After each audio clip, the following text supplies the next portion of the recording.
Vijay Kaveri restaurant கூட்டிகிட்டு போகிறாரு. கூட்டிகிட்டு போயிட்டு அங்கே என்னென்ன வேணுமோ எல்லாமே கேட்டு ஆர்டர் பண்ணுறாரு. அப்படியே பார்க்குறாங்க காவேரி. என்ன திடீர்னு இங்கே கூட்டிகிட்டு வந்திருக்கீங்க அப்படின்னு சொல்லிட்டு காவேரி கேட்குறாங்க. அதுக்கு விஜய் சொல்கிறாரு, இல்லை சும்மா தான் வந்தோம் அப்படின்னு சொல்லிட்டு. இல்லை ஒரு வேளை நீங்கள் ஃபேர்வெல் தான் கொண்டாடுறீங்களோன்னு நினச்சேன் அப்படின்னு சொல்லிட்டு காவேரி சொல்கிறாங்க. அதெல்லாம் ஒன்றும் இல்லை காவேரி, ஃபேர்வெல்னால் சூப்பராக பெரிய 5 ஸ்டார் ஹோட்டலுக்கே உன்னை கூட்டிகிட்டு போவேன். இதெல்லாம் சும்மா தான் நான் கூட்டிகிட்டு வந்தேன் அப்படின்னு சொல்லிட்டு விஜய் சொல்கிறாரு. ஆமாம், இந்த ஃபேர்வெல்லாம் வேண்டான்னு ஒரு வார்த்தை சொல்கிறீங்களா? அது நல்லா தெளிவாக தான் இருக்கீங்க நீங்கள். நான் உங்களையே நினச்சிட்ருக்கேன் அப்படின்னு சொல்லிட்டு காவேரி மனசுக்குள்ளேயே நினைக்கிறாங்க. விஜய்க்கும் கோபமாக வருது. ஃபேர்வெல் என்ன கேட்குது பாரு இவளுக்கு. ஏண்டி இப்படிலாம் பண்ணிகிட்ருக்க? என் மனசு முழுக்க நீ தான் இருக்க. நீ என்னை விட்டுட்டு போகவே கூடாது. ஆமாம், நான் உன்னை பற்றியே யோசிச்சிட்ருக்கேன். என்னை பற்றி கொஞ்சமாவது நீ யோசிக்கிறியா?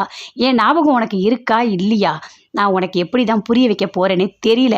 நீ தான் எனக்கு எல்லாமேடி அப்படின்னு சொல்லிட்டு அப்படியே மனசுக்குள்ளேயே நினச்சிட்டு அப்படியே பார்க்குறாரு. எதுவுமே பேசவே இல்லை. காவேரி 2 பேருமே சேர்ந்து சாப்பிட்டுட்டு இருக்காங்க. அஜய் ராகினி 2 பேருமே சேர்ந்து வெளியே போகிறாங்க. அப்படியே ராகினி பார்க்குறாங்க.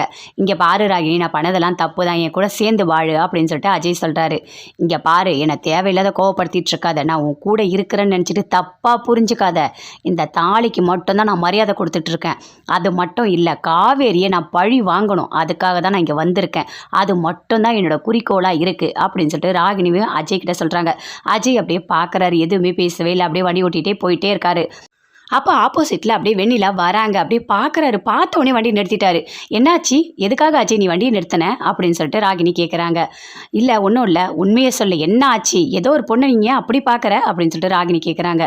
இல்லை, இவங்க வந்து எக்ஸ் லவர், விஜய் அண்ணனோட எக்ஸ் லவர் அப்படின்னு சொல்கிறாரு. அதை கேட்டோடனே ராகினி பயங்கரமாக சந்தோஷப்படுறாங்க.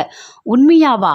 இது ஒன்று போதும், காவேரியும் விஜயும் பிரிச்சிடலாம். இந்த வெண்ணிலாவை கூட்டிகிட்டு போயிட்டு நம்ம விஜய் முன்னாடி